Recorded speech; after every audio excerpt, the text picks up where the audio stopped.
Good morning, class. Today we are going to start with our topic that is called surface chemistry. Surface chemistry is one of the most important topic that we are going to study for our board preparation, as well as some questions are asked in JEE Mains and in NEET. अब किसी भी chapter को पढ़ने से पहले हमारा main ध्यान होना चाहिए कि हमें ये चैप्टर पढ़ना क्यों है। सरफेस केमिस्ट्री पढ़ने से हमें क्या फायदा मिलेगा। सरफेस केमिस्ट्री हमें इसलिए पढ़नी है ताकि हमें पता चल जाए कि हमारे सरफेस यानी कि कोई भी एक सब्सटेंस की लेयर, उसके ऊपर किस तरीके से केमिस्ट्री चल रही है, उस सरफेस पे किस तरीके से हमारा पूरा काम चल रहा है। That is what we are going to study in this chapter. Chapter पढ़ने का मोटिव समझ में आ गया। चलिए स्टार्ट करते हैं अपना surface chemistry. Introduction. Surface chemistry always deals with all the phenomena that occurs on the surface or interface. कोई भी दो सब्सटेंस हैं, फॉर एग्जाम्पल ये है मेरा सॉलिड ए, ये है मेरा सॉलिड बी, इन दोनों की सरफेस आपस में मिली, हम बोलते हैं रिएक्शन हो रही है, एक प्रोडक्ट फॉर्म हो रहा है। हमें कैसे पता चल रहा है, हम किस तरीके से देख सकते हैं, वो हमें पता चलता है कि दोनों की जो सरफेस होती है, उनके जो वो होते हैं पार्टिकल्स होते हैं, वो आपस में रिएक्ट करते हैं। तो वो चीज हम सरफेस केमिस्ट्री में पूरी डील करते हैं। सरफेस क्या होता है? Surface is basically a layer of separation between two faces. Surface क्या है? Layer of separation between two faces. मेरे दो फेजेस यहां पे कोई से भी हो सकते हैं। It can be solid, it can be liquid, it can be gas. दोनों फेजेस के बीच में जो सेपरेशन की लेयर होती है, that is called the surface. अब सरफेस केमिस्ट्री में सरफेस पे ही रिएक्शन होती है, हम बल्क में बात नहीं करते। बल्क में बात ना करने का रीजन क्या है? बिकॉज सरफेस पे एक अनबैलेंस्ड फोर्स होता है। ऐसा मान के चलते हैं कि हम एक कंटेनर लेके चलते हैं, कंटेनर के अंदर different different molecules of water है। अब जो मेरा मॉलिक्यूल यहां बीच में है, उसके ऊपर चारों तरफ से बैलेंस फोर्स लगेगी। ये इधर भी खींच रहा होगा कोई इसे इधर भी खींच रहा होगा, इधर भी इक्वल बैलेंस फोर्स इसे लगेगी, इक्वल बैलेंस फोर्स। लेकिन जो मेरा सरफेस पे मॉलिक्यूल है, इसके ऊपर अनबैलेंस फोर्स लगती है। अनबैलेंस फोर्स क्यों? नीचे वाले मॉलिक्यूल्स तो इनको खींच रहे होते हैं, लेकिन ऊपर की तरफ से कोई फोर्स नहीं लग रही, जिसकी वजह से इसके ऊपर एक अनबैलेंस फोर्स जनरेट होती है और phenomena of surface chemistry start हो जाता है। सो सरफेस केमिस्ट्री में बेसिकली हमें पढ़ना है एक पर्टिकुलर दो टाइप के फिनोमिना पढ़ने होते हैं हमें।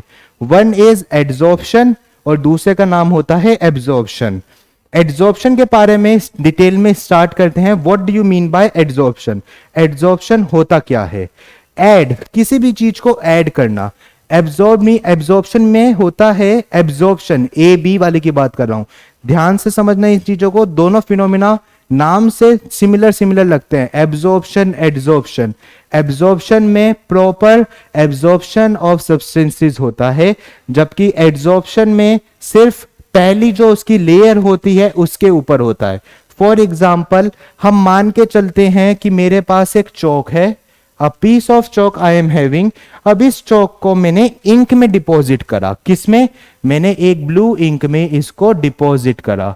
तो जब मैं इसे ब्लू इंक में डिपॉजिट करूंगा तो हमें क्या पता चलेगा कि जो मेरी ये चौक थी, इसकी सिर्फ बाहर की तरफ से ये ब्लू हुई है, सिर्फ बाहर से ब्लू हुई है। बट अभी भी अगर देखा जाए, अगर मैं इसे ब्रेक करूंगा तो अंदर से ये व्हाइट ही निकलेगी। That is called adsorption. This phenomena is called adsorption. सिर्फ सरफेस पे अटैक होना। एड्सॉर्प्शन में हमारा सिर्फ सरफेस पे जाके अटैच होता है। हमारे एड्सॉर्प्शन में पूरे के पूरे उसके ऊपर सब्सटेंस के हर एक मॉलिक्यूल के ऊपर नहीं होता, सिर्फ सरफेस पे होता है। इसीलिए एड्सॉर्प्शन को हम हमेशा एक सरफेस फिनोमिना कहते हैं। एड्सॉर्प्शन को हम कैसा फिनोमिना बोलते हैं?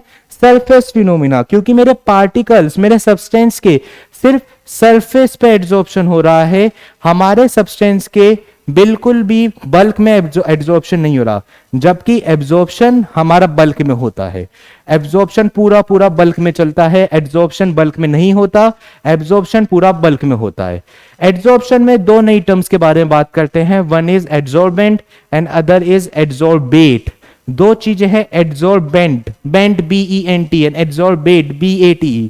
दोनों को लर्न करने का सिंपल सा तरीका है, एड्सॉर्बेंट जो एड्सॉर्प्शन में हमारा बल्कि मीडियम है, क्लियर, एड्सॉर्बेट जो एड्सॉर्ब हो रहा है, एड्सॉर्बेंट क्या होता है, it is the substance present in bulk on the surface of which adsorption is taking place. Adsorbent हमारा वो मीडियम है जिसके ऊपर एड्सॉर्प्शन हो रहा है, ठीक है, और it is always present in bulk. And adsorbate क्या है, the substance which is been adsorbed on the surface of another substance, जो सब्सटेंस मेरा किसी और सरफेस पे आके स्टिक कर रहा है, that is my adsorbate. In this case मेरा जो चौक था that was adsorbent and the ink was adsorbate.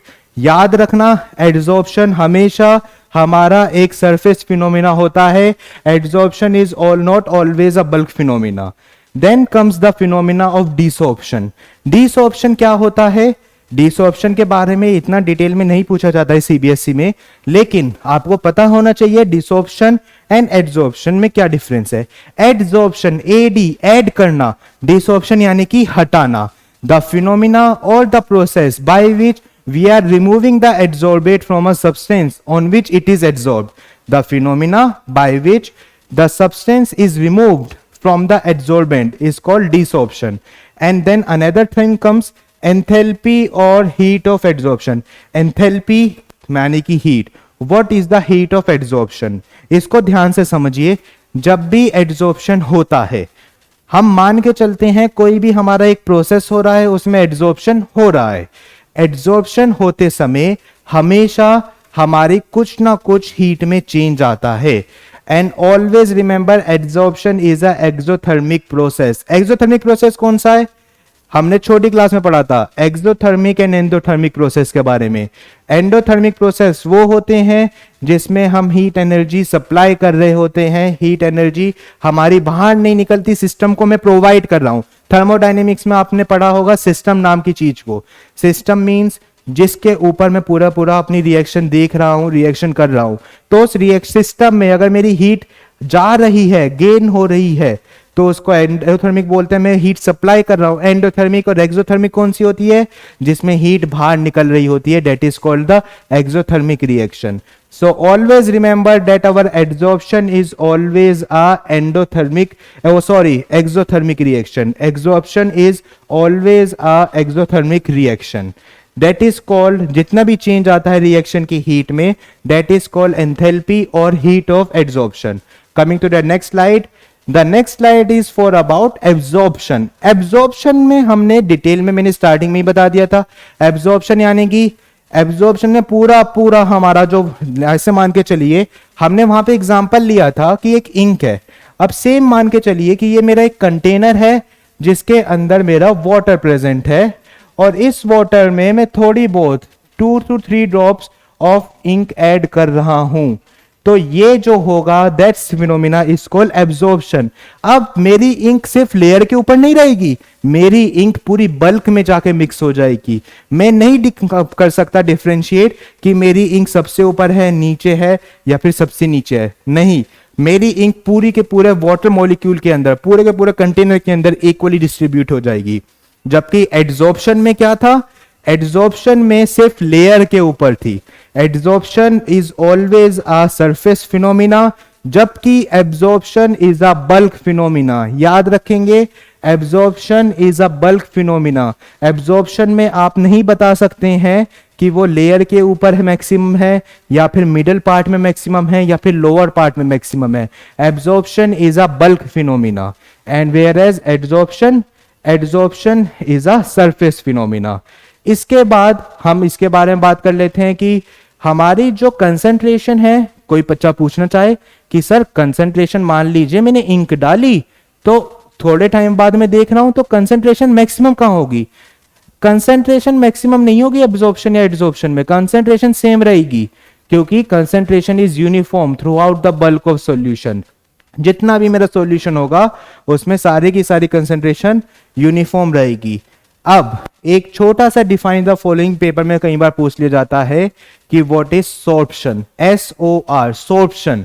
अब देखिए इसमें जो वर्ड्स हैं बहुत ज्यादा इंटररिलेटेड है, एड्सॉर्प्शन, एब्जॉर्प्शन, डिसॉर्प्शन। अब एक और आ गया सोर्प्शन। सोर्प्शन क्या होता है, जब एड्सॉर्प्शन और एब्जॉर्प्शन दोनों साइमल्टेनियसली टेकिंग प्लेस होते हैं, दैट मीन्स सरफेस फिनोमिना भी साथ में चल रहा है और बल्क फिनोमिना भी साथ में चल रहा है, that is called the sorption. Clear हो गई है बात? अगले टॉपिक पे बढ़ते हैं। Our next topic is basically a difference between adsorption and absorption. As you can see, adsorption the substances which are absorbed on the other substance, जबकि absorption में क्या होता है, एब्जॉर्प्शन में पूरा पूरा एब्जॉर्ब हो रहा होता है, एब्जॉर्ब ना होकर वो पूरा पूरा क्या होता है, एब्जॉर्ब हो रहा होता है। Second, adsorption is a surface phenomena. इसका याद जरूर रखिए कि जो हमारा एड्सॉर्प्शन है that is a surface phenomena, जबकि जो एब्जॉर्प्शन है that is a bulk phenomena. Bulk यानी कि पूरे के पूरे कंटेनर में, अगर मैं अपने सिस्टम को एक कंटेनर मार के चल रहा हूं या मैं एक छोटी सी टेस्ट ट्यूब लेके चल रहा हूं, तो पूरे के पूरे टेस्ट ट्यूब में यूनिफॉर्मली एब्जॉर्प्शन होगा। अगर मैं मान लीजिए उसके अंदर वाटर लिया टेस्ट ट्यूब के अंदर और कुछ भी ऐड कर रहा हूं, तो एब्जॉर्प्शन पूरे टेस्ट ट्यूब के अंदर यूनिफॉर्मली होगा। लेकिन एड्सॉर्प्शन में सिर्फ जो टेस्ट ट्यूब के ऊपर का सरफेस होगा, डेट जो मेरा कॉन्टेक्ट में आया है एड्सॉर्बेट के, उसी के साथ सिर्फ हमारा क्या होगा, एड्सॉर्प्शन होगा। Next point, adsorption is a exothermic reaction. Heat release होगी, एड्सॉर्प्शन कैसे निकला मेरा, एक एक्सोथर्मिक रिएक्शन। जबकि जो एब्जॉर्प्शन होता है that is considered as an endothermic reaction. Heat gain होती है, रिलीज ना होकर सिस्टम से बाहर न निकल के हीट सिस्टम के अंदर आती है। Last and second, next important point is the adsorption, it works at lower temperature. Lower temperature favours adsorption reaction and absorption में there is no effect of temperature. Temperature कुछ भी हो, अगर मेरे इंक को वाटर में मिक्स होना है वो इजीली हो सकती है। एब्जॉर्प्शन में टेम्परेचर का इफेक्ट नहीं पड़ेगा। एब्जॉर्प्शन में इफेक्ट पड़ता है कि मेरा सॉल्यूशन, मैं किस टाइप के सॉल्यूशन को मिक्स करना चाहता हूं। सॉल्यूशन यहाँ पे मैं कहना क्या चाहता हूं, दो टाइप के सॉल्यूशन अलग अलग बात करते हैं। हमने एक बहुत ही बेसिक रूल ऑफ साइंस इसमें फॉलो करना है, दैट लाइक डिसॉल्व्स लाइक। ये हमारा बहुत ही बेसिक होता है रूल, जो कि यूज होता है अपनी केमिस्ट्री के अंदर, कि लाइक ऑलवेज डिसॉल्व लाइक। अगर पोलर है वो पोलर में ही डिसॉल्व होगा, नॉन पोलर है वो नॉन पोलर में डिसॉल्व होगा। दैट मीन्स एब्जॉर्प्शन के अंदर हमारा कोई भी फर्क नहीं पड़ रहा है टेम्परेचर क्या रख रहा हूं। मतलब हाँ, थोड़ा बहुत तो पड़ेगा कि अगर मान लीजिए मैं टेम्परेचर बढ़ा दिया तो रेट ऑफ एब्जॉर्प्शन इंक्रीज हो जाएगा, लेकिन हम ये नहीं बोलेंगे कि हाई टेम्परेचर ही फेवर कर रहा है या सिर्फ लो टेम्परेचर ही फेवर कर रहा है। ऐसा कोई सर्टेन टेम्परेचर नहीं है जो इसको फेवर करते हैं। Clear? Next slide, coming to the next slide. Next slide is basically the types of adsorption. अब जो एड्सॉर्प्शन होता है ये भी दो टाइप के होते हैं हमारे पास। फर्स्ट होता है फिजिसॉर्प्शन, जिसको फिजिकल एड्सॉर्प्शन भी बोल देते हैं, एंड सेकंड होता है केमिसॉर्प्शन, जिसको केमिकल एड्सॉर्प्शन बोला जाता है। अब फिजिकल एंड केमिकल बचपन में पढ़ा था। फिजिकल चेंज वो होते हैं जिसमें कोई नया प्रोडक्ट फॉर्म नहीं होता, केमिकल चेंज वो होते हैं जिसमें एक नया प्रोडक्ट फॉर्म हो रहा होता है। फिजिकल चेंजेस को अगर हम जस्टिफाई करें तो हम कैसे बोला करते थे सिंपल लैंग्वेज में सब बच्चों को समझाने के लिए, कि फिजिकल चेंज में कोई बॉन्ड फॉर्मेशन नहीं हो रही, जबकि केमिकल चेंज में बॉन्ड फॉर्मेशन हो रही है, कोई नया कंपाउंड बन रहा है। सेम यही चीज यहां पे फॉलो होती है फिजिसॉर्प्शन में। मान लीजिए ये है मेरा सरफेस, कंपाउंड मेरा आया और आके बस अटक गया, वो कोई बॉन्ड नहीं बना रहा है, दैट इज कॉल्ड द फिजिसॉर्प्शन। वो आके अटक गया, उसके ऊपर चिपक गया, वहां पे वो स्लाइड कर रहा है, वहां पे रुक गया। फिजिसॉर्प्शन, कोई केमिकल बॉन्ड फॉर्म नहीं हो रहा है, कोई नया प्रोडक्ट नहीं बन रहा है। जबकि केमिसॉर्प्शन में हमारा नया प्रोडक्ट फॉर्म होता है। केमिसॉर्प्शन में केमिकल बॉन्ड्स बनते हैं और उस केमिकल बॉन्ड बनने की वजह से हमारा एड्सॉर्प्शन, जो एड्सॉर्बेट होता है वो एड्सॉर्बेंट के साथ प्रोडक्ट बनाता है, बॉन्ड बनाता है। अब जरूरी नहीं है कि वो किस टाइप का प्रोडक्ट बना रहा है, उसके बारे में अभी बात नहीं कर रहे। Coming to back to our topic physisorption. Physisorption में जो फोर्स ऑफ अट्रैक्शन होती है वो होती है van der Waals force of attraction. और जो ये van der Waals force of attraction है ये कभी भी एक स्ट्रॉन्ग फोर्स ऑफ अट्रैक्शन के तौर पे नहीं ली जाती है। It is always considered as a weak force of attraction. तो याद रखेंगे फिजिक्स ऑप्शन को ब्रेक करना इज एन इजी टास्क। अगर मान लीजिए मेरे किसी सरफेस पे, कोई भी मेरे पास सरफेस है, उसके अंदर फिजिक्स ऑप्शन हो रहा है, तो फिजिक्स ऑप्शन को ब्रेक करना इज एन इजी टास्क। जबकि केमिस्ट ऑप्शन अगर मान लीजिए हो गया, तो केमिस्ट ऑप्शन को ब्रेक करना इज एन डिफिकल्ट टास्क, क्योंकि वहां पे बॉन्ड बन चुका है। अब मान लो कि ये मेरे दो सब्सटेंस हैं, ये पहला सब्सटेंस और ये दूसरा सब्सटेंस, ये ऐसे आगे चिपक गए। अब मैंने ऊपर हटा दिया, हट गया, लेकिन अब केमिस्ट ऑप्शन में ऐसा पूरा इंटरलॉकिंग बॉन्ड हो चुकी है। इसे ब्रेक करना is not an easy task. याद रखना ये जो फिजिक्स ऑप्शन होता है ये हमारा आराम से ब्रेक हो जाएगा, जबकि जो केमिस्ट ऑप्शन होता है वो ब्रेक नहीं होता है। प्लस जो हमारा फिजिक्स ऑप्शन होता है it is reversible in nature, जबकि chemisorption is not reversible in nature. अब इसमें एक इंपॉर्टेंट पॉइंट जो तुम्हें बोर्ड एग्जामिनेशन के तौर पे याद रखना होगा वो ये है कि the amount of gas depends upon the nature of gas. यहां पे लिखा है the amount of gas adsorbed depends on the nature of gas. कितनी गैस एड्सॉर्ब्ड हो रही है that depends on the nature of gas, कि मेरी किस टाइप की गैस है। That is easily liquefiable gas is, easily liquefiable कौन सी होती है? जो लिक्विफाई आराम से हो जाती है। कुछ गैसेस होती हैं जो इजली लिक्विफाई हो जाती हैं और कुछ गैसेस होती हैं जो इजली लिक्विफाई नहीं हो पाती। तो जो मेरी इजली लिक्विफाइबल गैसेस होती हैं वो आराम से क्या होती हैं? that they are adsorbed to a greater extent than H2 and helium. H2 and helium are my highly liquefiable gases जो easily liquefy नहीं हो सकती। अब मैंने इस पॉइंट को इंपॉर्टेंट इसलिए बोला है, इन 2015 board exam this question was asked. ये क्वेश्चन अलग अलग टाइप से पूछा जाता है, सिर्फ 2015 की बात नहीं है, 15 के बाद अलग अलग 16, 18 अलग अलग टाइप से पूछ लिया जाता है ये क्वेश्चन। ऐसा नहीं है कि ये रेगुलर टाइप का क्वेश्चन है, हर बार आएगा, लेकिन ये कई बार क्वेश्चंस बीच में आ जाते हैं, 1 साल 2 साल के गैप में आ जाता है। क्वेश्चन क्या पूछ लेते हैं कि अमोनिया दे दिया, हीलियम दे दिया, दोनों में से पूछ लेंगे कि भैया बताइए कौन आराम से जल्दी एब्जॉर्ब हो जाएगा। तो आपको आंसर क्या लिखना है? अमोनिया मेरा जल्दी एब्जॉर्ब हो जाएगा because it is a easily liquefiable gases and we know that easily liquefiable gases have a greater extent towards absorption. इतना लिखिए, 2 मार्क्स का पूरे मार्क्स मिलेंगे। लिखने के मार्क्स मिलते हैं बोर्ड में, बिल्कुल भी शॉर्टकट लगाने के नहीं मिलते। आपको कंटेंट पूरा लिखना होगा कि अमोनिया मेरा एक इजली लिक्विफाइबल गैसेस है, अमोनिया को हम आराम से लिक्विफाई कर सकते हैं और हमें पता है कि इजली लिक्विफाइबल गैसेस का एब्जॉर्प्शन एक्सटेंट या एब्जॉर्प्शन रेट ज्यादा होता है as compare to other gases that are not easily liquefied. तो उससे आपको फिर पूरा एक स्टेटमेंट फॉर्म करनी होगी, बिकॉज बोर्ड में टीचर चाहता है, टीचर कभी भी चेकिंग करने बैठेगा वो ये सोचेगा कि मेरे को चेकिंग करते हुए दिक्कत ना हो, तो आपको अपने आंसर्स भी इसी तरीके से लिखने होंगे। अगर आप आंसर्स में थोड़ा सा ऊपर नीचे करेंगे तो दिक्कत हो सकती है। Second another point, they have low enthalpy of adsorption. Low enthalpy of adsorption यानी कि फिजिक्स ऑप्शन में भी एनर्जी रिलीज होगी, क्योंकि एड्सॉर्प्शन ही तो है।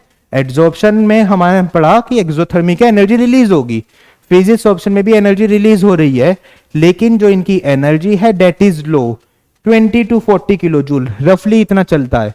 20 से 40 किलो जूल एनर्जी रिलीज कर रहे हैं, बस इनकी इतनी एनर्जी रिलीज हो रही है। अब इनकी एनर्जी रिलीज कम होने का मतलब क्या है कि हम इन्हें आराम से ब्रेक कर सकते हैं। Plus low temperature is favourable, जितना कम आप टेम्परेचर रखोगे उतना ज्यादा फिजिकल एब्जॉर्प्शन होने के चांसेस बढ़ेंगे। अब छोटा सा दिमाग में क्वेश्चन आ रहा है कि भैया लो टेम्परेचर क्यों? अगर मान लो मैंने हाई टेम्परेचर कर लिया तो फिजिकल एब्जॉर्प्शन में क्या हो जाएगा? तो वो फिजिकल ना रह के हाई टेम्परेचर मिल गया तो आप तुझे एक टाइप की एक्टिवेशन एनर्जी दे रहे हो। एक्टिवेशन एनर्जी का मतलब क्या है? कभी आपने कार स्टार्ट करनी है या बाइक स्टार्ट करनी है तो आप उसे एक हल्का सा सेल्फ देते हो, आप अपनी चाबी को चला के इग्निशन देते हो, सेल्फ मारते हो। सेल्फ का मतलब क्या होता है? आप अपने इंजन को एक एक्टिवेशन एनर्जी प्रोवाइड कर रहे हो, एक पुश प्रोवाइड कर रहे हो। जैसे बोर्ड्स के पेपर आने वाले होते हैं तो डेट शीट क्या करती है? एक पुश प्रोवाइड करती है, पेरेंट्स पुश करते हैं कि आप पढ़िए। सेम अगर आपने टेम्परेचर बढ़ा दिया तो टेम्परेचर बढ़ते ही फिजिकल एब्जॉर्प्शन ना होके आप उसे पुश कर रहे हो कि तुम केमिकल एब्जॉर्प्शन में जाओ। इसलिए हम बोलते हैं कि फिजिकल एड्सॉर्प्शन में low temperature favour physical adsorption and there is no need of any activation energy. Make this sure, activation energy की कोई नीड नहीं होती, फिजिकल एड्सॉर्प्शन खुद ब खुद हो जाएगा। मान लीजिए मैं हूं reactant A, this board is reactant B, मैं आया, मैं इस बोर्ड पे चिपक गया, तो इसमें किसी ने एक्टिवेशन एनर्जी प्रोवाइड नहीं करी, इसने ना किसी ने मेरे को एनर्जी दी ना किसी बोर्ड को दी, बस हमारे इसके बीच में जो सरफेस पे गैप था, मेरा साइज उस गैप में फिट बैठ गया, मैं इसमें सेट हो गया। लेकिन मान लीजिए अगर आप बात करते हैं केमिकल एड्सॉर्प्शन की, केमिकल एड्सॉर्प्शन और फिजिकल एड्सॉर्प्शन में बहुत ज्यादा डिफरेंस होता है।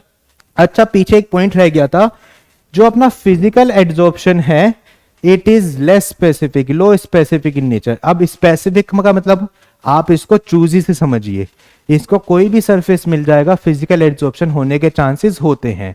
लेकिन जो मेरा केमी एड्सॉर्प्शन होता है it is highly specific in nature. Chemisorption में स्पेसिफिक बहुत होता है ये रिएक्शन। हम ऐसा नहीं कि किसी भी दो लेयर के बीच में सरफेस केमिस्ट्री का फिनोमेना करना चाह रहे हैं और केमिकल एड्सॉर्प्शन हो जाएगा, नहीं जी, chemical adsorption is highly specific in nature and second it is irreversible. Physical adsorption में हमने पढ़ा था कि वो रिवर्सिबल है, ये इरिवर्सिबल है। केमिकल एड्सॉर्प्शन याद रखना it is irreversible nature. Bond form होता है, फिर बॉन्ड तोड़ने में एनर्जी लगती है, जितनी भी आप एनर्जी दे रहे हैं उसे तोड़ने के चक्कर में, फिर वो जरूरी नहीं है कि वही चीज हमारे पास बन के आए, तो इसलिए हम जनरली इसे बोलते हैं it is irreversible in nature. Next is it increases with increase in surface area. ये पॉइंट और फिजिकल एड्सॉर्प्शन का दोनों पॉइंट सेम है, दोनों के दोनों सरफेस एरिया बढ़ने से बढ़ते हैं। अगर आपको एड्सॉर्प्शन बढ़ाना है, ये बात तो गार्ड मान लीजिए, एड्सॉर्प्शन बढ़ाना चाहते हैं सरफेस एरिया बढ़ाइए, एड्सॉर्प्शन बढ़ाना नहीं चाहते मतलब उतना ही रखना चाहते हैं कोई चीज नहीं, पर मैं चाहता हूं कि मैं एड्सॉर्प्शन को बढ़ाऊं, तो मैं क्या करूंगा, मैं सरफेस एरिया बढ़ा दूंगा। सरफेस एरिया बढ़ाने से ज्यादा एड्सॉर्प्शन होने के चांसेस इंक्रीज हो जाते हैं। एंथैल्पी ऑफ एड्सॉर्प्शन इसकी जो होती है वो हाई होती है, प्लस इसको करने के लिए हमें कई बार एक्टिवेशन एनर्जी प्रोवाइड करनी पड़ती है।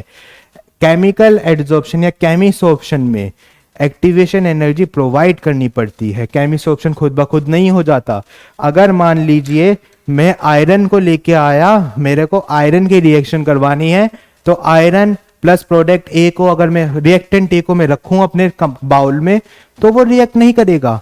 जनरली केमिस्ट्री में होता क्या है, मेरे को कोई रिएक्शन करवानी है, मैं उसमें हीट देता हूं अनटिल और अनलेस मेरे कोई भी दोनों में से एक ज्यादा रिएक्टिव हो। मैं यहाँ पे रिएक्टिव एलिमेंट्स की बात नहीं कर रहा हूँ, मैं यहाँ पे नॉर्मल एलिमेंट्स की बात कर रहा हूँ जो रूम टेम्परेचर पे इतने ज्यादा रिएक्ट नहीं करते, इतने ज्यादा रिएक्टिव नहीं होते। तो मैंने उनमें से एक रिएक्टेंट ए लिया, रिएक्टेंट बी लिया, दोनों को लाके आपस में रखा। अब मैं चाहता हूं इनके बीच में बॉन्ड फॉर्मेशन हो, तो मैं एनर्जी प्रोवाइड करनी पड़ेगी, आपको एनर्जी प्रोवाइड करनी पड़ेगी ताकि किसी का इलेक्ट्रॉन एक्साइट हो, वो अपनी स्टेबल स्टेट से हटे, अनस्टेबल रिएक्टिव स्टेट में आए। इसलिए केमिकल एड्सॉर्प्शन भी सेम उसी टाइप का है। केमिकल एड्सॉर्प्शन आप चाहते हैं कि हो, तो केमिकल एड्सॉर्प्शन में आपको एनर्जी प्रोवाइड करनी पड़ती है। फिजिसॉर्प्शन और केमिकल एड्सॉर्प्शन में जो मेन डिफरेंस होता है वो होता है कि जो हमारा फिजिसॉर्प्शन होता है वो हमारा मल्टी लेयर बनाता है। फिजिसॉर्प्शन हमारा कैसा बनाता है, मल्टी लेयर बनाता है। मल्टी लेयर क्यों, क्योंकि रिएक्ट तो हो नहीं रहा। फॉर एग्जाम्पल मान के चलिए मैं हूं एक सरफेस ए, बाहर से कोई सब्सटेंस आया मेरे ऊपर चिपका, मैंने उसे रख लिया अपने ऊपर, दूसरा सब्सटेंस आया वो मेरे ऊपर स्टिक हुआ, ऐसे करते करते अलग अलग सब्सटेंस आ गए, तो उनकी लेयर मेरे ऊपर बनती गई, तो मैं कैसा बन गया, मैं एक मल्टी लेयर एड्सॉर्प्शन करवाया मैंने, जो कि फिजिकल एड्सॉर्प्शन होता है। जबकि केमिकल एड्सॉर्प्शन हमारा एक यूनिमोलिकुलर लेयर होता है, या फिर आप उसको बोल सकते हैं एक सिंगल लेयर इस फॉर्म होती है। सिंगल लेयर फॉर्म क्यों होती है, क्योंकि भैया वो रिएक्ट कर रहा है, रिएक्ट करने की वजह से उसके अंदर जो लेयर होती है वो एक ही बनती है, एक से ज्यादा नहीं बन पाती है। दोनों में डिफरेंस समझ में आया, physical adsorption and chemical adsorption में। फिजिकल एड्सॉर्प्शन और केमिकल एड्सॉर्प्शन का डिफरेंस इंपॉर्टेंट है। पेपर में इनके डिफरेंसेस खूब पूछे जाते हैं कि आप किस तरीके से जस्टिफाई करेंगे फिजिकल एड्जॉर्प्शन, केमिकल एड्जॉर्प्शन। अगर आप थियोरेटिकली पेपर की बात करी जाए, पेपर भी दो टाइप के होते हैं, एक होता है एप्लीकेशन बेस्ड, एक होता है थियोरेटिकली। तो थियोरेटिकली देखा जाए तो हमारा जो डिफरेंस पूछा जाता है केमिकल एड्जॉर्प्शन और फिजिकल एड्जॉर्प्शन का, that is very important for the board exams. Paper में बहुत बार पूछा गया है और आने वाले टाइम में भी पूछा जाएगा, क्योंकि चैप्टर में अब हमारा कंटेंट कम हो गया है। कंटेंट कम होने की वजह से जो कंटेंट अब हमारे पास है उसी कंटेंट से अच्छे अच्छे क्वेश्चंस पूछे जा सकते हैं। Next topic that we have to discuss is what are the factors affecting the adsorption of gases on solid. अब मैं चाहता हूं कि मेरे पास कोई भी सॉलिड है, उसके ऊपर मेरे गैसेस के पार्टिकल आके एड्जॉर्ब हुए, तो व्हाट आर द फैक्टर्स। तो सबसे पहला आता है नेचर ऑफ एड्जॉर्बेट। दोबारा एड्जॉर्बेट क्या होता था, जो आके स्टिक होता था, सेम वही चीज रिपीट हो रही है। अगर मेरी गैसेस इजीली लिक्विफाइबल गैसेस हैं तो they can be easily adsorb on any solid, पर अगर मेरी गैसेस इजीली लिक्विफाइबल गैसेस नहीं है तो वो बिल्कुल भी हमारी एड्जॉर्प्शन रेट उनका कम होगा। मैं ये नहीं बोल रहा एड्जॉर्प्शन नहीं होगा, होगा पर थोड़ा कम होगा। जो रेट होगा वो उनका स्लो होगा as compare to easy liquefiable gases. Then second comes the nature of adsorbent, that is also important कि कुछ एड्जॉर्बेंट ऐसे होते हैं जिनका पोर साइज बड़ा होता है। पोर यानी कि जो उनके बीच में गैप होता है, सरफेस के बीच में पोर्स, छेद होते हैं, उनका साइज बड़ा होता है। पोर साइज बड़ा होने से क्या फर्क पड़ता है, जितना बड़ा पोर साइज उतना जल्दी मेरे अलग अलग टाइप के पार्टिकल उसके अंदर फिट हो सकते हैं। अब मान लो मेरा पोर साइज ऑलरेडी बहुत छोटा सा है, बहुत ही माइन्यूट पोर साइज है। अब माइन्यूट पोर साइज का होने का क्या डिसएडवांटेज हुआ कि मेरे पास जरूरी नहीं है कि हाइड्रोजन हीलियम जैसे ही छोटे पार्ट मॉलिक्यूल्स हों, में हमारे पास मॉलिक्यूल्स बड़ी गैसेस के भी होते हैं, ऑक्सीजन के भी होते हैं, even other gases like ammonia gas NH3 bigger molecule than helium and hydrogen. तो अगर मैं इनके मॉलिक्यूल्स को चाहता हूं स्पोर में फिट होना, वो तो हो ही नहीं पाएंगे। पोर साइज होने की वजह से ये आई मेरी गैस के पार्टिकल, वो इसके ऊपर आए, फिट ना होके वो ऐसे निकल गया, तो एड्जॉर्प्शन तो हुआ नहीं। अब मान लो पोर का साइज बड़ा है तो मेरे एक पार्टिकल आया और इसमें फिट हो गया। इसलिए जिनका पोर साइज बड़ा होता है उनके अंदर एड्जॉर्प्शन होने के चांसेस ज्यादा होते हैं एज कंपेयर टू जिनका पोर साइज छोटा होता है। Clear? Next come to our topic is pressure of the gas. This is one of the most important topic जो हमारे इस बार सिलेबस में है। This topic is basically a adsorption isotherm. Adsorption isotherm, सबसे पहले मीनिंग समझते हैं। Iso means same and therm means temperature. ये हमने सेम टेम्परेचर बनाया था। Iso means same and therm means thermal temperature, या फिर हम टेम्परेचर बोल देते हैं। तो मैंने इसे सेम टेम्परेचर पे ये बनाया हुआ था आइसोथर्म। तो ये हमें बेसिकली दिया गया था, फ्रेडलिच एक साइंटिस्ट थे जनाब फ्रेडलिच, उन्होंने हमें आइसोथर्म दिया था जिसको हम बोल देते हैं फ्रेडलिच एड्जॉर्प्शन आइसोथर्म। ये हमें बेसिकली बताता है the relation between the amount of gas that is adsorbed. जो ये x/m है, this is basically amount of gas that is adsorbed, amount of gas that is adsorbed। Adsorption की ही बात हो रही है, एब्जॉर्प्शन की नहीं हो रही है। And P is my pressure. तो ये हमें रिलेशन बताता है between amount of gas that is adsorbed and the pressure. तो ये रिलेशन क्या बोलता है, इन्होंने पूरे एक्सपेरिमेंट किया, थ्योरेटिकली एक्सपेरिमेंटली सब कुछ देखा। तो इन्होंने क्या देखा, x/m is equals to kp की पावर 1/n।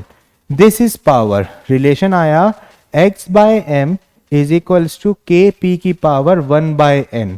यहां से इनके पास ये रिलेशन आया। क्लियर होती है बात? इन्होंने फिर क्या किया, दोनों तरफ लॉग लिया। जो हमारा रिलेशन इनके पास आया था फ्रेडलिच आइसोथर्म रिलेशन का, तो इन्होंने दोनों तरफ लॉग लिया। तो लॉग लेने से हमारा वो क्या हो गया, लॉग की प्रॉपर्टी आई होप सो सबको पता हो, जिसको नहीं पता मैं उसको बता देता हूं।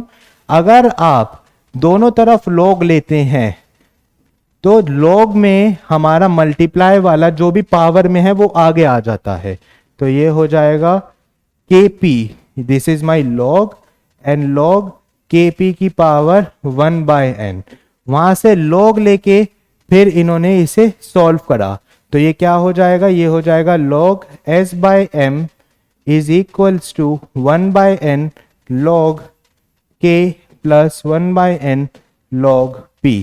मल्टीप्लाई में log इस तरीके से आ जाते हैं। तो फिर इन्होंने क्या किया, जिसको नहीं पता वो दोबारा देख लीजिए। अगर मेरा a इंटू बी है और अगर मैं उसके आगे log लूं तो log a b हो जाता है log a plus log b। ये log की बेसिक मैथमेटिकल प्रॉपर्टी है। जिस बच्चे को नहीं पता है वो ध्यान से समझ लीजिए इस बारे में। तो मैंने यहाँ पे कुछ नहीं किया, मैंने दोनों तरफ log लिया, पावर log में आगे आ जाती है, आगे आई, अलग अलग ब्रेक कर दिया। तो इन्होंने इसको अपना y equals to M X plus C से कंपेयर करा। y is equals to M X plus C is what, my equation of straight line. Class 11th chapter straight line सारे बच्चों ने आई होप सो पढ़ा होगा। उसमें सारे ये इक्वेशन सबको पता होती है, y equal to M X plus C. तो ये इक्वेशन देखो, तो इन्होंने कंपेयर करा, तो y एक्सिस पे इन्होंने क्या बनाया, log x/m बनाया, x एक्सिस पे बनाया log p। एंड देन इन्होंने जब कंपेयर करा तो इन्होंने क्या देखा, जो मेरी स्लोप आई है that was 1/n and this is my intercept. जो ये log k है ये मेरा आया इंटरसेप्ट। यहां से इनको पता चला that it is a straight line. यही हमारा बस फ्रेडलिच आइसोथर्म का हमारा ये पूरा कॉन्सेप्ट इसमें पूछा जाता है। पेपर में फ्रेडलिच आइसोथर्म बनाने को आता है, कई बार आता है। इसके ऊपर न्यूमेरिकल्स नहीं इतने पूछे गए हैं, बट पेपर में इसके बारे में लिखने को आ जाता है, बनाने को आ जाता है। दोबारा एक समझा देता हूं। फ्रेडलिच ने क्या किया था, इन्होंने log amount of gas absorbed and pressure के बीच में रिलेशन निकाला था, जिसको इन्होंने फ्रेडलिच आइसोथर्म बोला था। और वो क्या दिया था, x/m is equals to kp की पावर 1/n। फिर इन्होंने दोनों तरफ log लिया, log लेके इनके पास क्या आया, इनके पास ये इक्वेशन आई, log x/m is equals to, ये 1/n नहीं आएगा, सॉरी मैंने गलत लिख दिया था, log x/m is equals to 1/n log p plus log k। ये मेरा इंटरसेप्ट हो गया, this is my slope. And इन्होंने जब रिलेशन बनाया तो इनके पास एक स्ट्रेट लाइन आई। पेपर में जब बनाने को आएगा इसके बारे में, राइट अ शॉर्ट नोट। ये कभी भी मैम इस तरीके से नहीं पूछती हैं कि फ्रेडलिच ने ग्राफ क्या बनाया, ये हमेशा आता है शॉर्ट नोट में। और केमिस्ट्री के शॉर्ट नोट सबसे ज्यादा ट्रिकी होते हैं। बच्चे सोचते हैं शॉर्ट नोट में हम पूरा करके आएंगे, शॉर्ट नोट बहुत इजी है, इजी टू टारगेट है, पर ट्रिकी क्यों होते हैं, आपको नहीं पता टीचर आपसे क्या एक्सपेक्ट कर रही है, आपको उस हिसाब से पूरा कंटेंट लिखना होता है। बच्चे सोचता है शॉर्ट नोट यानी कि कम लैंग्वेज में लिखते हैं, 2-4 लाइन लिखी, काम खत्म, चलिए पेपर ओवर, पेपर बहुत बढ़िया गया। पर फिर मार्क्स नहीं मिलते, क्योंकि जो सीबीएसई की तरफ से गाइडलाइन आती हैं उसमें सीबीएसई आपसे एक्सपेक्ट करती है कि आपको अगर पूछा जाए फ्रेडलिच आइसोथर्म तो आप उसमें दोनों ग्राफ हमें बताएंगे, कोई एक ग्राफ नहीं, आपको हमें उसमें दोनों ग्राफ बताने होते हैं। इसलिए जब भी पेपर में आएगा फ्रेडलिच आइसोथर्म के बारे में तो आप दोनों ग्राफ बताएंगे। और याद रखना फ्रेडलिच आइसोथर्म हमारा रिलेशन बताता है between the amount of gas absorbed and the pressure. Now हमारे पास एक छोटा सा टॉपिक है कैटलिस्ट, हट गया है, सीबीएसई ने हटा दिया है, बट मैं खुद आपको पर्सनली इसके बारे में बताना चाहता हूं, क्योंकि कैटलिस्ट के बारे में और किसी चैप्टर में बात करी नहीं जा रही है, बोर्ड ने इसके बारे में हटा दिया है और आपको थोड़ा बहुत पता होना चाहिए। इसे 2-3 पॉइंट ही ऐड करे हैं बस। कैटलिस्ट होता क्या है, कैटलिस्ट बहुत बार पढ़ा होगा ऑर्गेनिक केमिस्ट्री में कि हम कोई भी रिएक्शन कर रहे हैं या इनऑर्गेनिक में, एरो के ऊपर हमने कुछ ऐड कर दिया, that is my catalyst. Catalyst होता क्या है, पेपर में ये नहीं लिख के आना एरो के ऊपर कुछ ऐड कर दिया। कैटलिस्ट के बारे में ये लिखोगे आप, कैटलिस्ट इज माई सब्सटेंस जो मैं रिएक्शन में ऐड करता हूं to increase the rate of reaction. याद रखना, catalyst always increase the rate of reaction. Catalyst कभी भी रेट ऑफ रिएक्शन को कम नहीं करते, कैटलिस्ट हमेशा रेट ऑफ रिएक्शन को बढ़ाते हैं। जबकि हमें रेट ऑफ रिएक्शन बढ़ानी क्यों है अच्छा सॉरी, रेट क्या होता है इसके बारे में तो बताया ही नहीं मैंने। रेट के बारे में सोचो, हम बात कर रहे हैं एक रिएक्शन चल रही है, अब वो कितने टाइम में खत्म होगी, that is my rate. Rate क्या होता है कि मेरी एक रिएक्शन कितने टाइम में खत्म होगी, दैट इज माई रेट। अब रेट ऑफ रिएक्शन कैसे निकालेंगे, वो हमने केमिकल काइनेटिक्स की अभी जब वीडियो आएगी तो आप उसमें देखेंगे केमिकल काइनेटिक्स की वीडियो आएंगी, उसमें आपको पूरा पता चलेगा कि रेट ऑफ रिएक्शन कैसे फाइंड आउट करते हैं। अलग अलग टाइप के ऑर्डर ऑफ रिएक्शन होती हैं, first order, second order, zero order, उनके बारे में उस वीडियो में बताएंगे। अभी हम इस back to the topic catalyst के बारे में थोड़ा सा बस इतना पढ़ते हैं कि कैटलिस्ट हमेशा बताता है, कैटलिस्ट करता क्या है, वो रेट ऑफ रिएक्शन को बढ़ा देता है। कैटलिस्ट रेट को बढ़ाता है और अपने आप को कभी कंज्यूम नहीं होने देता। सरफेस केमिस्ट्री पूरी कैटलिस्ट पूरा सरफेस फिनोमेना फॉलो करता है।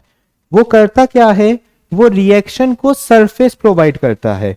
कैटलिस्ट करता क्या है, मान लीजिए मेरे पास कोई ऐसे यहाँ पे सरफेस है, कैटलिस्ट मेरे रिएक्शन को सरफेस प्रोवाइड करता है, रिएक्टेंट इसके ऊपर आके स्टिक होते हैं, ये दूसरे रिएक्टेंट आते हैं, दोनों ने आपस में बॉन्ड फॉर्म किया एंड आफ्टर सम टाइम ये बॉन्ड बनके अलग हो जाते हैं। कैटलिस्ट जो का तू बच जाता है। कैटलिस्ट सिर्फ रेट सरफेस प्रोवाइड करता था अपनी रिएक्शन को। इतना याद रखना, कैटलिस्ट के बारे में इतनी चीजें पता होनी चाहिए। अब कैटलिस्ट के रिएक्शन को और इंक्रीज करना है, प्रमोटर्स ऐड कर दो। प्रमोटर्स क्या होते हैं, जो कैटलिस्ट के काम को और बढ़ा देते हैं, कैटलिस्ट के रेट को और अच्छे से बढ़ा देते हैं। प्रमोटर जहां है वहां पे पॉइजनर भी होते हैं। पॉइजन्स क्या होते हैं, जो कैटलिस्ट के रेट को कम कर देते हैं। इसमें आपको और कुछ याद करने की जरूरत नहीं है। अपने इसमें याद रखना कि जो रिएक्शन होती हैं ये दो ही टाइप की होती हैं। कैटलिस्ट की जो रिएक्शन होती हैं, इसमें अगर मैंने प्रमोटर ऐड कर दिया तो वो रिएक्शन बढ़ा देंगे और पॉइजन ऐड कर दिया तो रिएक्शन हटा देंगे। अब हमारे पास बहुत ही छोटा सा एक टॉपिक आता है, that is colloid, true solution and suspension. Class 9th में पढ़ा था, चैप्टर नंबर 1 में, matter is matter in our surrounding में। इसके बारे में थोड़ी सी झलक वहां मिल गई थी। चैप्टर नंबर 2 में matter is matter around us pure में भी हमने थोड़ा बहुत पढ़ा था और क्लास 11th में भी पढ़ लिया था। तीनों के बारे में ज्यादा डिटेल में नहीं बताऊंगा क्योंकि बहुत हमने डिटेल में इसको ऑलरेडी पहले भी कर रखा होता है। जो ट्रू सॉल्यूशन होते हैं दे आर होमोजीनियस। होमोजीनियस कौन से होते हैं, यूनिफॉर्मली मिक्स होते हैं। इसमें ऐसा नहीं होता कि ऊपर 2 पार्टिकल नीचे 10 पार्टिकल, नहीं जी, यूनिफॉर्मली मिक्स हो रखा होता है। जबकि हमारे पास जो कोलोइडल सॉल्यूशन होते हैं दे आर होमोजीनियस। दिखते ऐसे हैं कि होमोजीनियस हैं बट एक्चुअली होते कैसे हैं, वो हेट्रोजीनियस होते हैं। और जो सस्पेंशन होते हैं they are heterogeneous, they are not uniformly distributed. याद रखना, होमोजीनियस यानी कि यूनिफॉर्मली डिस्ट्रीब्यूटेड, इक्वली डिस्ट्रीब्यूटेड। जबकि जो हमारे वो होते हैं डिस्ट्रीब्यूटेड, एंड जो सस्पेंशन होते हैं that is non uniformly distributed. Non uniformly distributed, इसके बारे में इतना डिटेल में नहीं जाएंगे, बस इतना ही पढ़ेंगे, एक यूनिफॉर्मली है और एक नॉन यूनिफॉर्मली है। Particle size less than 1 nanometer होता है। Particle size is between 1 nanometer to 1000 nanometer and particle size 1000 nanometer से बड़ा होता है। अब जो इसके पार्टिकल होते हैं ये हमें नहीं दिखते हैं। जो इसके पार्टिकल होते हैं we can see through powerful microscope. And जो सस्पेंशन होते हैं इसके पार्टिकल इतने बड़े होते हैं कि हम आराम से अपनी नॉर्मल आई से इसे देख सकते हैं। इनके बारे में ज्यादा नहीं आएगा, पेपर में भी नहीं पूछा जाता है, it is just for knowledge based. अब हमारे पास इसमें 2 चीजें आती हैं, dispersed phase and dispersion medium.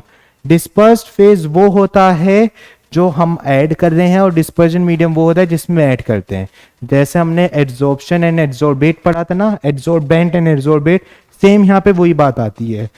ये टेबल इंपॉर्टेंट है, बोर्ड के पेपर में हर साल 2 या 1 मार्क्स, कई बार तो 3 मार्क्स तक का भी क्वेश्चन इसी टेबल से पूछा जाता है। हमारे पास होता क्या है, डिस्पर्स्ड फेज कौन सी चीज है, जो वो कौन सी चीज में ऐड कर रहा हूं, डिस्पर्जन मीडियम किस में ऐड कर रहा हूं। तो उस हिसाब से मेरे पास सबसे पहला आया gas as a dispersed phase and dispersion medium is liquid. दोनों को ऐड करा तो टाइप ऑफ डिस्पर्जन सिस्टम जो बना डेट इज फोम।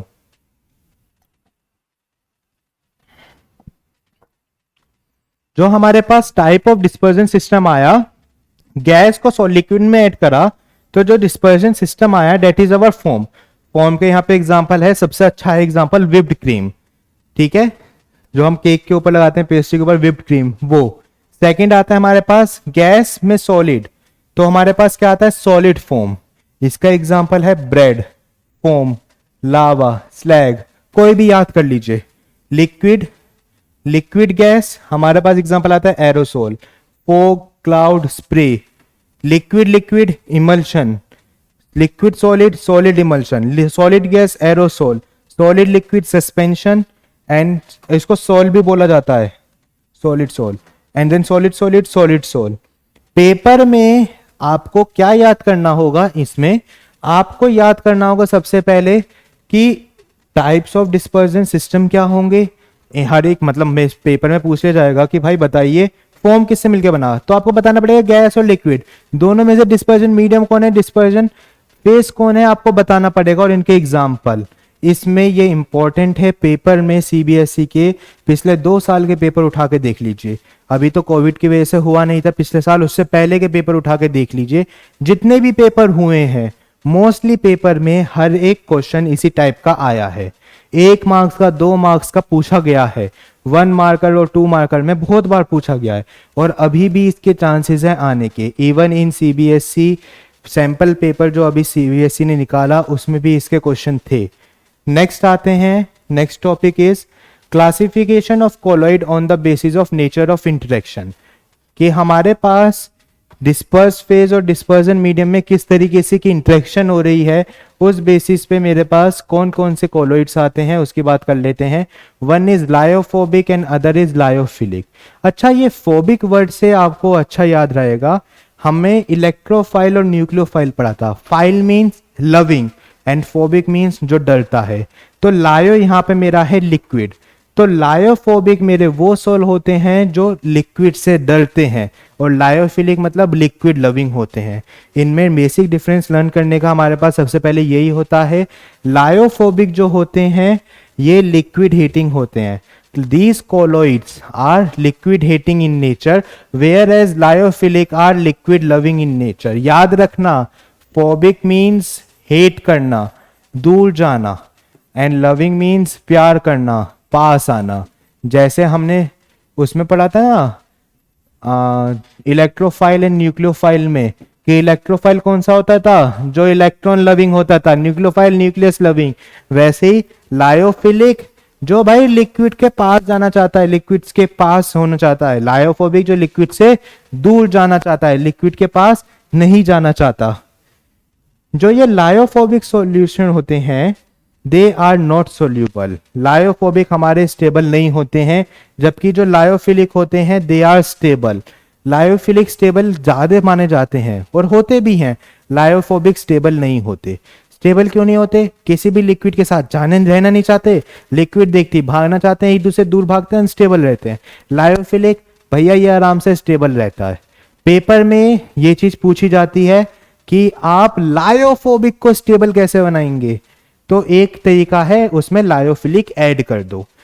लायोफोबिक को स्टेबल कैसे बनाएंगे, एक तरीका क्या है, उसमें लायोफिलिक ऐड कर दो।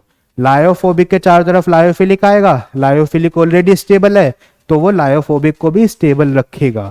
अगर पेपर में कभी पूछा गया तो आप इस तरीके से इसका आंसर देंगे कि आप लायोफोबिक को कैसे सोल्यूबल बना सकते हो, स्टेबल बना सकते हो, आप उसमें थोड़ा सा लायोफिलिक सोल ऐड कर दीजिए। क्लियर हो गई बात। जो लायोफोबिक होते हैं being unstable in nature they need preservating agent, stabilizing agent उनको चाहिए होता है। अगर मेरे को लायोफोबिक को स्टेबल बनाना है तो we have to add some stabilizing agent in it. But जो मेरे लायोफिलिक होते हैं ये ऑलरेडी स्टेबल हैं, इनको स्टेबलाइजिंग एजेंट की कोई जरूरत नहीं होती। दैट्स व्हाई हम हमेशा लिखते हैं कि they do not need any stabilizing agent for their preservation, whereas they need stabilizing agent for their preservation. Clear. जो हमारे लायोफिलिक होते हैं they are generally reversible sols, they are reversible sol, जबकि जो लायोफोबिक होते हैं they are irreversible soul. याद रखना, लायोफोबिक हमारे इरिवर्सिबल सोल होते हैं और जो लायोफिलिक होते हैं ये हमारे कैसे होते हैं, ये हमारे रिवर्सिबल सोल होते हैं। लायोफिलिक रिवर्सिबल होते हैं एंड जो लायोफोबिक होते हैं दे आर इरिवर्सिबल। अगर मेरे को लायोफोबिक बनाना है, मैंने 2 सब्सटेंस लिए उन्हें मिक्स कर दिया, लायोफोबिक सोल बन गया। Lyophobic sol banana is not a difficult task. अगर मेरे को 2 बनाने हैं, सब्सटेंस लिए उनको उठाया और मिक्स कर दिया, लायोफोबिक बन गया। लेकिन में सब्सटेंस को डायरेक्टली मिक्स करके लायोफिलिक सोल नहीं बना सकता. Lyophilic sol need some special technique, some special method for their preparation. They can not be prepared by mixing the two substance. Clear? Coming to the next topic of our slide is classification of solid on the type of particle of dispersed phase. On the type of particle, पहले हमने colloids की particle classification पढ़ी on the type of force of attraction. ध्यान से समझना, पहले वाली जो थी लायोफोबिक और लायोफिलिक की, that was on the basis of force of attraction, और जो अब हम पढ़ने जा रहे हैं classification, that is on the basis of type of particles, the size of particles of the dispersed phase. किस किस नाम से होता है? Multimolecular, macromolecular and associated colloidal solution, जिसको हम मिसल भी बोल देते हैं. Multimolecular colloids, macromolecular colloids and associated colloid, जिसको हम मिसल्स भी बोलते हैं. मिसल्स जाना पहचाना नाम है, अभी जब पढ़ेंगे फिर इसके बारे में बताता हूं. सबसे पहले बात कर लेते हैं मल्टीमोलिकुलर के बारे में. जो मल्टीमोलिकुलर होते हैं इसमें पार्टिकल का साइज छोटा होता है. पार्टिकल इसमें ज्यादा बड़े नहीं होते. डिस्पर्स फेज के जो हमारे पार्टिकल्स होते हैं वो कैसे होते हैं? Small in size. जबकि जो मैक्रोमोलिकुलर होते हैं इसमें जो पार्टिकल्स होते हैं जो हमारे जनरली बड़े होते हैं as compare to dispersion medium particles. Macromolecular के जो पार्टिकल्स का साइज होता है वो बड़े होते हैं. एंड लास्ट आता है एसोसिएटेड कोलोइड्स. जो एसोसिएटेड कोलोइड्स होते हैं जब तक इनकी कंसंट्रेशन कम रखें तो ये इलेक्ट्रोलाइट की तरह बिहेव करेंगे. They behave as a electrolyte at low concentration, लेकिन कंसंट्रेशन बढ़ाने से they show colloidal properties at higher concentration due to formation of aggregated particle of colloidal dimension. मतलब पहले कंसंट्रेशन कम था तो छोटे छोटे पार्टिकल्स थे. They are behaving as a electrolyte, electricity आराम से कनेक्ट कर लेते हैं. अब कंसंट्रेशन बढ़ गया, बढ़ने से ये आपस में पार्टिकल आ गए इस साइज के कि ये कोलोइडल रेंज में आ गए. तो कोलोइडल रेंज में आते ये कोलोइडल प्रॉपर्टी शो करने लगे. दैट मींस ये किस टाइप का बन गए? Aggregated molecule, aggregated colloids formation यहाँ पे स्टार्ट हो गई.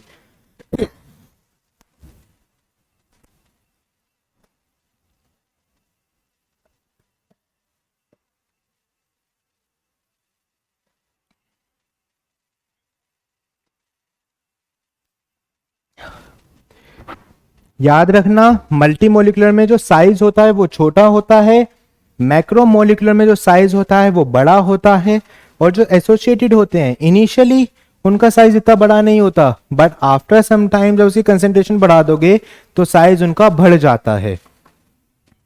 Next topic is what are the methods of preparation of colloids. जब method of preparation of colloids की बात कर रहे हैं, हम अब चाहते हैं कोलोइड्स को बनाना, तो हमारे पास डिफरेंट मेथड आते हैं. केमिकल मेथड, इलेक्ट्रिकल डिसइंटीग्रेशन और Bredig arc method. This is important, अभी इसके बारे में बात करते हैं. This is important one. Then peptization, also an important method. अब तीनों मेथड के बारे में डिटेल में पूछते हैं. सबसे पहला आता है हमारा केमिकल मेथड. केमिकल मेथड क्या होता है? केमिकल मेथड में हम मॉलिक्यूल्स की फॉर्मेशन करते हैं, केमिकल रिएक्शन करते हैं, और जो उनका साइज होता है वो मेरा कोलोइडल पार्टिकल की रेंज में आता है, जिसकी वजह से फॉर्मेशन ऑफ सोल हो जाता है. Then comes Bredig arc method. Bredig arc method is important. Bredig arc होता क्या है? हम अपने इलेक्ट्रोड के बीच में इलेक्ट्रिकल आर्क रखते हैं. इलेक्ट्रिकल आर्क रखने की वजह से इंटेंस हीट प्रोड्यूस होती है, जिसकी वजह से मेटल वेपराइज होता है, और वेपराइज होने के साथ साथ मैं उसे एक आइस की कंटेनर में रखता हूँ. ये कुछ इस टाइप का दिखता है. यहाँ मेरा कंटेनर होता है, ये मेरा एक टाइप का यहाँ से इलेक्ट्रिसिटी ये मेटल होता है, इलेक्ट्रिसिटी वायर होती है प्लस माइनस, और यहाँ पे हमारी मेटल्स रखे होते हैं.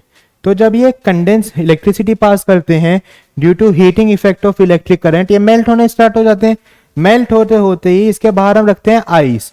तो आइस की वजह से ये कंडेंस भी होते हैं, और कंडेंस होकर ये उस रेंज में कंडेंस होते हैं कि ये कोलोइडल पार्टिकल्स बन जाते हैं. इसलिए ये फिर एक टाइप ऑफ कोलोइडल फॉर्मेशन में आता है. एंड लास्ट आता है पेप्टाइजेशन.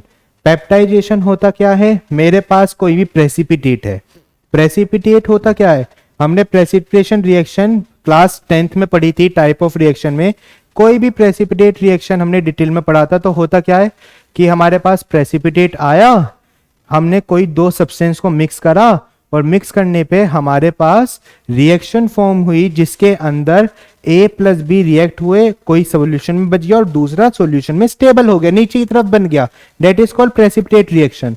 तो प्रेसिपिटेशन में होता क्या है, इसमें हम अपने प्रेसिपिटेट को कोलोइडल सोल में कन्वर्ट करते हैं by shaking it with dispersion medium in presence of small amount of electrolyte. Electrolyte use क्यों करते हैं, इलेक्ट्रोलाइट की प्रेजेंस में हम अपने सॉल्यूशन को मिक्स करते हैं। क्यों करते हैं, सॉल्यूशन मिक्स करने का फायदा ये होता है, इलेक्ट्रोलाइट काम करता है एक पेप्टाइजिंग एजेंट की तरह। इलेक्ट्रोलाइट किस तरीके से काम कर रहा है, as a peptizing agent. Clear हो गई यहां तक बात सबको। इसमें छोटी छोटी 2-3 टर्म्स पूछी जाती हैं, that is Krafft temperature, critical micelle concentration CMC and soap. Soap के बारे में तो सबको पता है, सोडियम और potassium salt of higher fatty acid, class 10 से रटते आ रहे हैं। सोप्स क्या है, sodium and potassium salt of higher fatty acid. ऐसे ही वो डिटर्जेंट की हमने डेफिनेशन रखी है। लेकिन अब इसमें 2 टर्म आ गई, Krafft temperature and CMC, critical micelle concentration. अब जो हमारा मिसल्स फॉर्मेशन होती है ना, वो हमेशा एक पर्टिकुलर टेम्परेचर के ऊपर होती है, that is called the Krafft temperature. Micelle formation में याद रखेंगे कि मिसल फॉर्मेशन कभी भी हमारी हर टेम्परेचर पे नहीं होगी, एक पर्टिकुलर टेम्परेचर के ऊपर होती है। That temperature is called the Krafft temperature. And CMC क्या है, क्रिटिकल मिसल कंसेंट्रेशन। मिसल फॉर्मेशन के लिए एक पर्टिकुलर कंसेंट्रेशन से ऊपर होना जरूरी होता है, that is called the CMC, critical micelle concentration. दोनों के बारे में 1 मार्कर में 2 मार्कर में पूछा जा सकता है इनके बारे में, क्योंकि बच्चे इसको डिटेल में नहीं इतना पढ़ते हैं। बहुत ही छोटे से पैराग्राफ में एनसीईआरटी में दे रखा है इसके बारे में, दोनों के बारे में। देन कम्स, अब मेरा कोलोइड बन गया, प्रिपरेशन हो गई कोलोइड्स की, अब उसे मैं प्योरीफाई कैसे करूं। तो प्योरीफाई करने के लिए हमारे पास पहला मेथड आता है इलेक्ट्रोडायलिसिस, दूसरा आता है पहला डायलिसिस, दूसरा इलेक्ट्रोडायलिसिस, और तीसरा आता है हमारे पास अल्ट्रा फिल्ट्रेशन। अल्ट्रा सेंट्रीफ्यूगेशन भी है। अब इनके बारे में डिटेल में पढ़ते हैं कि होता क्या है। डायलिसिस के अंदर हम करते क्या है, अपने कोलोइडल सॉल्यूशन को एक मेम्ब्रेन से पास करवाते हैं। मेम्ब्रेन से पास करने से उसके अंदर जितनी भी इम्प्योरिटी हैं वो पास हो नहीं पाती, अपना कोलोइडल सॉल्यूशन पास हो जाता है, कोलोइडल सॉल्यूशन सोल्यूबल रह जाता है और जितनी भी इम्प्योरिटी है वो पास हो जाती हैं। That is called dialysis. अब जो डायलिसिस होता है इसका रेट नहीं है, बहुत ही स्लो होता है, आराम से चल रहा होता है, बहुत आराम से। तो मैं इसको रेट को फास्ट करवाने के लिए क्या करता हूँ, इलेक्ट्रिक करंट ला के लगा दिया, उसको नाम दे दिया इलेक्ट्रोडायलिसिस। इलेक्ट्रोडायलिसिस और डायलिसिस सेम है, मेम्ब्रेन से अपने कोलोइडल सॉल्यूशन को पास करवाओ, इम्प्योरिटीज को पास होने दीजिए। दोनों में बस डिफरेंस क्या पे आ जाता है, इलेक्ट्रोडायलिसिस में इलेक्ट्रिक करंट आ गया, डायलिसिस में इलेक्ट्रिक करंट नहीं आया। And then comes the ultra filtration.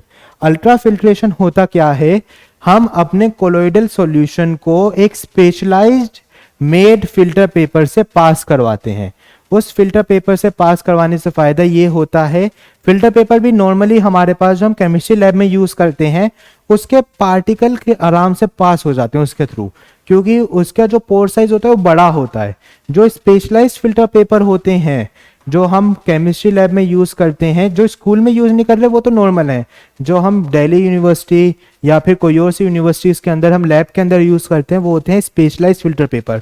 छूने से उनका टेक्सचर अलग ही महसूस होता है, क्यों, उसका जो पोर साइज होता है वो छोटा होता है, तो वो अल्ट्रा फिल्ट्रेशन में यूज हो जाते हैं। And last comes the ultra centrifugation. Ultra centrifugation में होता क्या है, हम अपने, ये मान लीजिए मेरी टेस्ट ट्यूब है, सेंट्रीफ्यूगेशन हमने बचपन में पढ़ा था, हाई स्पीड में रोटेट करवाना, मम्मी मक्खन निकालती हैं सेंट्रीफ्यूगेशन की टेक्निक से निकालती हैं। अल्ट्रा सेंट्रीफ्यूगेशन भी यही है, टेस्ट ट्यूब के अंदर मैंने अपना कोलोइडल सॉल्यूशन डाला, सेंट्रीफ्यूज करवाता गया, हाई स्पीड पे रोटेट करवाता गया, तो जो मेरा कोलोइडल पार्टिकल्स थे वो नीचे सेटल डाउन हो गए, तो उससे मेरा जो इम्प्योरिटीज थी ऊपर है उन्हें हटा दो, कोलोइडल पार्टिकल मिल गया। तो ये हमारे 4 मेथड हैं प्रिपरेशन फॉर प्योरिफिकेशन के, dialysis, electrodialysis, ultra filtration and ultra centrifugation. Next topic is properties of colloids. हम इतनी देर से बात कर रहे हैं कोलोइड्स के बारे में, तो इनकी प्रॉपर्टीज क्या क्या आती हैं। सबसे पहले जो प्रॉपर्टी इंपॉर्टेंट है that is Brownian motion. Colloid के जो पार्टिकल्स होते हैं they follow Brownian motion. Brownian motion कैसा होता है? Zigzag motion. पार्टिकल मेरा, ये है मेरा पार्टिकल, ये ऐसे गया ऐसे गया ऐसे गया ऐसे गया ऐसे, this is my zigzag motion. Clear हो गई बात? This is my properties of colloidal में सबसे पहले यही आ जाता है कि जो मेरा पार्टिकल होता है that always follow Brownian motion. Brownian motion होता क्या है? Moving in a zigzag path. 2020 का जो बोर्ड का पेपर था 2019 का, उसमें ये क्वेश्चन पूछा गया था, डिस्क्राइब ब्राउनियन मोशन। बच्चों ने लिखा the zigzag motion of the particle of the colloid is called the Brownian motion. Board वालों ने आधा मार्क्स काट लिया। सीबीएसई टॉपर की आंसर शीट उठा के देखिए, जिस बच्चे ने ये डायग्राम बनाया है साथ में, they score full marks because, और इसमें भी डायग्राम में आपको एरो बनाने हैं कि ऐसे आया ऐसे आया ऐसे, ये नहीं बस दाएं दाएं दाएं दाएं, हमें अपने एरो बना के चलने हैं। हमें पार्टिकल के मोशन को दिखाना होता है कि मेरा पार्टिकल का मोशन किस तरीके की तरफ हो रहा है। Second, the colour. जो कोलॉइडल सॉल्यूशन होते हैं उनका खुद का कलर होता है, और वो कलर किसके ऊपर डिपेंड करता है कि वो कौन सी वेवलेंथ को स्कैटर कर रहे हैं। कोलॉइडल पार्टिकल्स किस वेवलेंथ को स्कैटर कर रहे होते हैं, जो उससे उनका फिर कलर हम डिस्क्राइब कर सकते हैं, colour of the colloidal solution. Then comes our third property, colligative property. Colligative property में हमने पढ़ रखा था हमारे पास 4 कॉलिगेटिव प्रॉपर्टी होती हैं, osmotic pressure, lowering of vapour pressure, depression in freezing point and elevation in boiling point. ये 4 property को कॉलिगेटिव प्रॉपर्टी बोलते हैं। कोलॉइडल्स कॉलिगेटिव प्रॉपर्टी को फॉलो करते हैं, शो करते हैं। Then comes the Tyndall effect. Tyndall effect class 9th में आया था, क्लास 9th के बाद सीधा क्लास 12th में दिखा है। क्लास 9th में भी इतना डिटेल में नहीं था। टिंडल इफेक्ट को कैसे बोला गया था? हमने बोला the scattering of beam of light by colloidal particles is called Tyndall effect. उससे हमारा लाइट का जो रास्ता है वो क्लियर दिखता है हमें। क्लियर हो गई बात? जो हमारे ट्रू सॉल्यूशन होते हैं, या फिर मान लीजिए जो दूसरे पार्टिकल हैं वो स्कैटर नहीं कर पाते, ये कर पाता था, क्यों? इसका साइज पार्टिकल का बड़ा है, साइज बड़ा होने की वजह से आराम से स्कैटरिंग कर पाते हैं। Next, charge on colloidal particles. जो कोलॉइडल पार्टिकल्स होते हैं उनके ऊपर हमेशा कुछ ना कुछ चार्ज होता है। कोलॉइडल पार्टिकल्स चार्ज के बेसिस पे भी डिफरेंशिएट होते हैं, positive colloidal, negative colloidal and neutral colloids particle. तो तीनों के एग्जांपल आपको लर्न करने होंगे, एनसीईआरटी बुक में अच्छे से पूरे गिवन है तीनों के examples. Then comes Helmholtz electrical double layer. ये थोड़ा सा है इंपॉर्टेंट, इसके ऊपर मार्क कर लीजिए, important. Important for the basis of board, on the basis of point of view of board. Board में इसके बारे में पूछा जा सकता है। पार्टिकल हमने अभी ऊपर ही बात करी कि जो मेरे पास कोलॉइडल्स होते हैं उनके ऊपर कुछ ना कुछ चार्ज होता है। कोलॉइडल सॉल्यूशन के ऊपर कोई ना कोई चार्ज मेरा होता ही है। अब जैसे मान लो नेगेटिव है तो नेगेटिव पॉजिटिव को अट्रैक्ट करेगा, पॉजिटिव नेगेटिव को अट्रैक्ट करेगा। So when the colloidal particles acquire negative और positive charge, they attract counter ions from the medium, forming a second layer. This combination of two layer around colloidal particle is called Helmholtz electrical double layer. Helmholtz electrical double layer का मतलब यही है कि अगर मान लीजिए मैं एक नेगेटिव कोलॉइड बन गया तो मैं सॉल्यूशन से जितना भी पॉजिटिव चार्ज होगा उसे अपनी तरफ अट्रैक्ट करूंगा, तो मेरे और उसके ऊपर, मेरे और पॉजिटिव, मेरे ऊपर एक पॉजिटिव की लेयर बन गई, तो उसको बोलते हैं हम Helmholtz electrical double layer. Clear हुई बात? और जो हमारी लेयर के बीच में पोटेंशियल डिफरेंस होता है that is called zeta potential और इलेक्ट्रोकाइनेटिक पोटेंशियल। जीटा पोटेंशियल बोल सकते हैं या फिर हम बोल सकते हैं इलेक्ट्रोकाइनेटिक पोटेंशियल। Then electrophoresis. जो पार्टिकल ऑफ कोलॉइड्स होते हैं they always follow a specific path. अगर मैं इलेक्ट्रिसिटी पास करूं तो कुछ कोई ना कोई स्पेसिफिक पाथ फॉलो करते हैं, that is called electrolysis. And last is precipitization. Colloids को मैं प्रेसिपिटाइज कर सकता हूं, प्रेसिपिटेट कर सकता हूं, नेगेटिव में पॉजिटिव ऐड कर दो प्रेसिपिटेट हो जाएगा, that is called the precipitization, PPT formation. Then coming to the last topic of our chapter is Hardy-Sculls rule, and this topic is very important. Not important, very very important, because ये एक ऐसा topic है, इस chapter से हर साल question आया है। एक बार नहीं, दो बार नहीं, हर साल इस चैप्टर से ये क्वेश्चन उठाए। आपको कई बार डिफाइन द फॉलोइंग में आ गया, ये कई बार इसका एप्लीकेशन क्वेश्चन आ चुका है। अब किस तरीके से हार्डी-स्कल्स रूल करता है, ये बोलता है अगर आपको कोगुलेशन या प्रेसिपिटेशन करना है तो आप उसमें मान लो पॉजिटिव है, पॉजिटिव में नेगेटिव डालोगे। अब जो नेगेटिव चार्ज है वो भी हमारे अलग अलग टाइप का है। हमारे पास -1 है, -2 है, -3 है।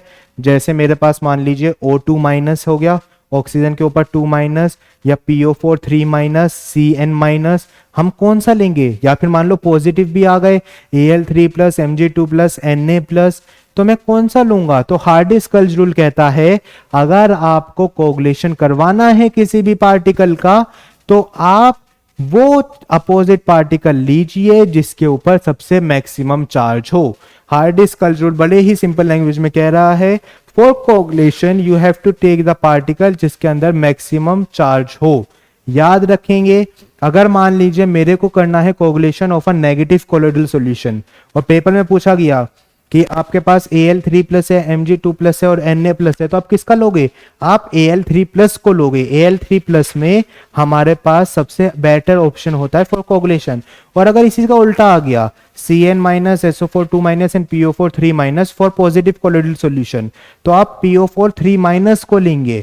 जितना ज्यादा नेगेटिव या जितना ज्यादा पॉजिटिव चार्ज का मेरे पास आयंस होंगे उतना बेहतर हमारे पास कोगुलेशन होता है। This was Hardy Schulze rule.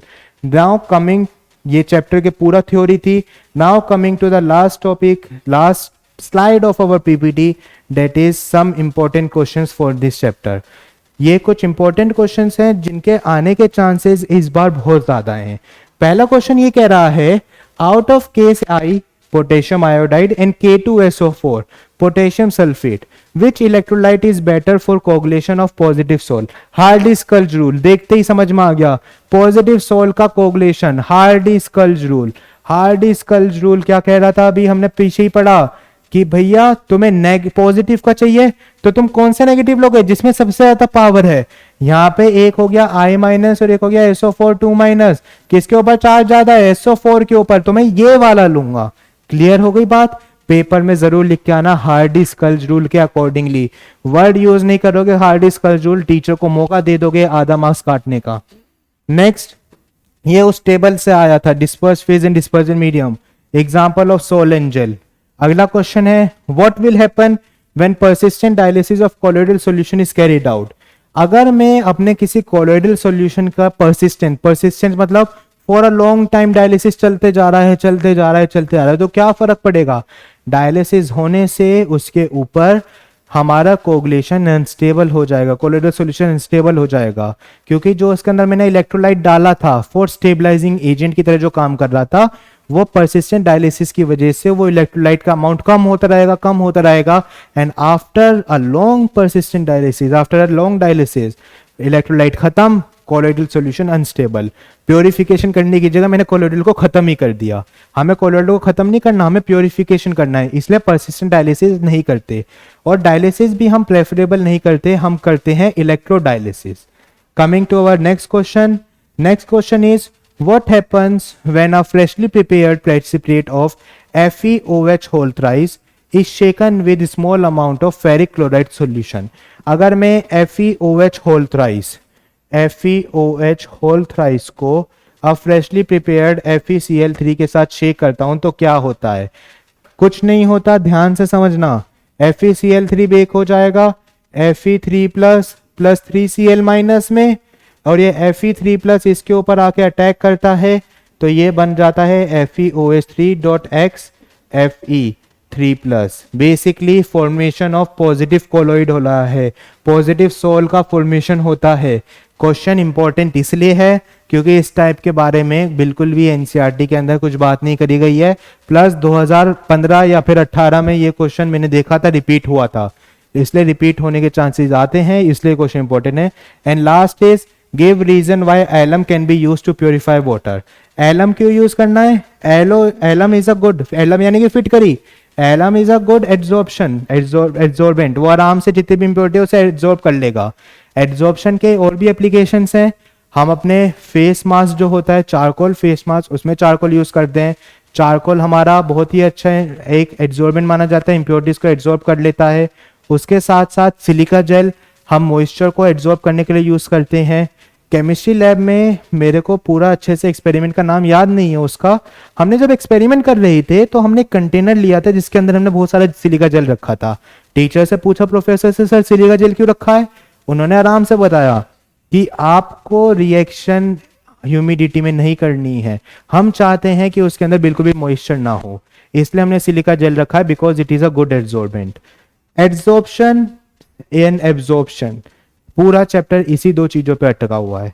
पूरा चैप्टर हमने पढ़ा surface chemistry, adsorption, absorption, colloidal solution, उनके टाइप्स, फिर हमारे पास लायोफोबिक, लायोफिलिक, किस तरीके से उन्हें स्टेबल कर सकते हैं, उनकी प्रॉपर्टीज, पूरा चैप्टर घुमा फिरा के इसी के ऊपर है। चैप्टर बहुत ज्यादा स्कोरिंग है for board point of view, because chapter में एक तो कोई भी न्यूमेरिकल नहीं, एक दो न्यूमेरिकल फंस सकते हैं अगर टीचर ने बहुत ही ज्यादा एप्लीकेशन बेस डाला, वो जब हम बोर्ड की टेस्ट सीरीज करवाऊंगा तब वो न्यूमेरिकल्स डालेंगे। याद रखना इस चैप्टर की प्रिपरेशन के लिए आप लोगों को सबसे पहले नोट्स प्रेफर करने हैं। नोट्स रेफर करने के बाद आप लोग सिर्फ एनसीईआरटी बुक करिए, एनसीईआरटी बुक से बाहर कभी नहीं आता है, कॉन्सेप्ट सारे के सारे एनसीईआरटी के आते हैं। For board preparation I am again repeating, this chapter is one of the scoring chapter. Next chapter की जो हमारे पीपीटी में लेके आऊंगा वो मैं लेके आऊंगा नेक्स्ट चैप्टर की video for the D and F block. I hope you all like the video. Thank you.